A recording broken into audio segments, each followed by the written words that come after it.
এই সময়ে এই ডাকসুর যে আপনার যারা পাস করছে সাদিক কায়েম বলেন, ফরহাদ বলেন, এদের যে সমস্ত কাজ কারবার দেখতেছি গত 2-3 দিনে, আমি তো মনে করছি এরা তো এখন আসলে কি বলবো আপনাকে, সমাজ কল্যাণমূলক কাজে দিয়ে কিন্তু তারা কিন্তু ঝুঁকে পড়ছে, মানে ওয়েলফেয়ার পলিটিক্স তারা করতেছে এখন। ওরা বলতেছে কি, ওরা হলে হলে ওয়াটার পিউরিফাইং মেশিন দিছে অন্যায়টা কি হয়েছে ভাই? অন্যায়টা কি যদি কেউ দেয়, অন্যায়টা কোথায় এরা বুঝান না। আমি তারা কি করছে, নুরুর সঙ্গে দেখা করছে, মাহমুদুর রহমান মান্নার সঙ্গে দেখা করছে, মান্না ভাইয়ের সঙ্গে আমার আলাপ হয়েছে,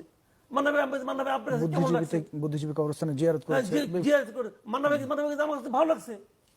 ওরা আমার কাছে এসে বলছে যে আপনারা একসময় ছিলেন, আমরা দিচ্ছি, আপনারা আমাদের বুদ্ধি দিবেন, হেল্প করবেন।